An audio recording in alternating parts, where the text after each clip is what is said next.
Hi guys, I'm Josh, I'm from Lovegrove Music and you're watching the Soundery.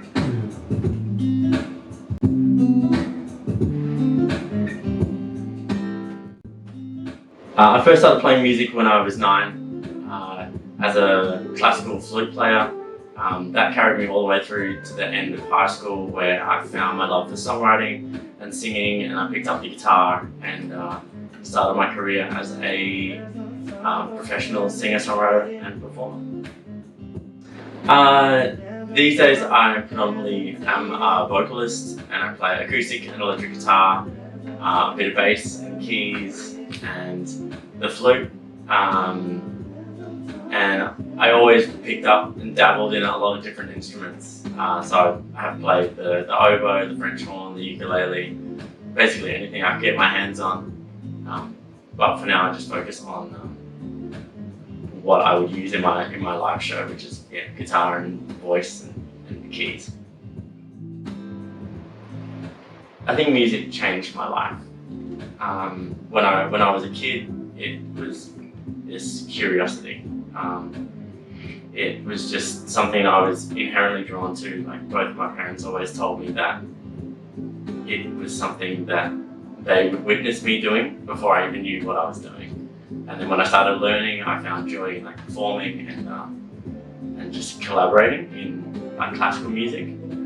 And when things got tough, because growing up had its challenges, I feel like music became the refuge for me to live inside of. So instead of being out, I guess as not a very social child, I would find myself in the music room, learning, experimenting, playing, and I kind of did the deep dive in, and then when I found songwriting, it was like I finally found a way to express myself that felt true, and songwriting is, for me, is this ever-changing process of expression, and the older that I get, the more I know that I can just use it as a way to totally free myself from my mind, from overthinking, from all that kind of stuff. So it's just this, I think music is the saving grace of my day-to-day.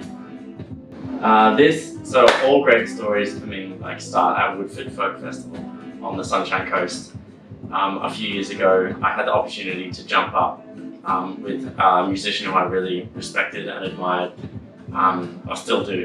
His name is Mr. Percival, and he invited me on stage to perform one of my songs to this full tent of 500 or 600 people, and it was one song, and I knew that I had to get up and just absolutely,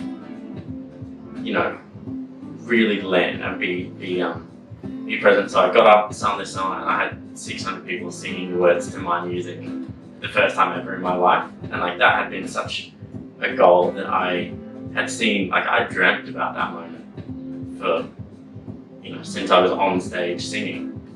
Just this, you stop singing and the audience just roars it back at you, and that was the first time I ever felt that, and I think I rode that wave for so long. But yeah, I think that as far as really impactful moments in my career so far, that's probably it. One of them was it came out of the lockdown. It would have been around this time last year, 2020, which obviously was a pretty harrowing year for so many people, and I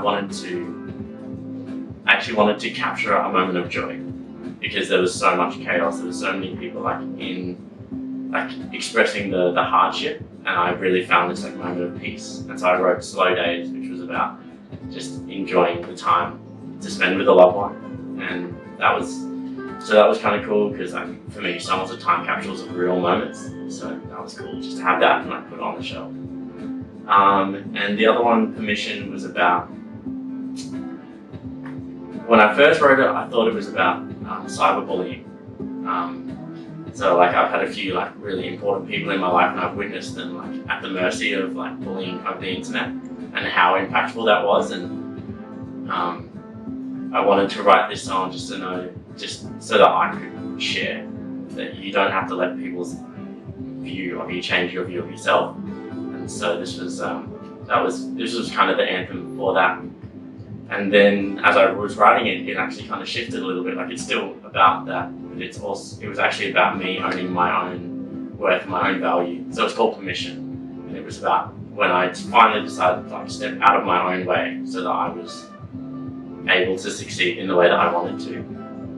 And yeah, they were kind of the really pivotal messages that came through. Like, don't let people bring you down, and see yourself for what you're worth.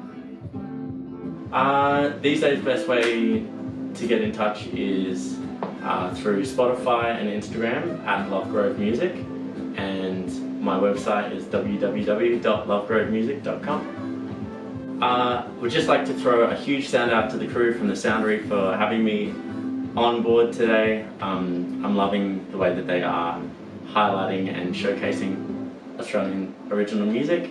And if you're curious about how I'm making the sounds or some of the gear that I use, we are creating a separate video which will be up sometime soon as a rig rundown, so check it out.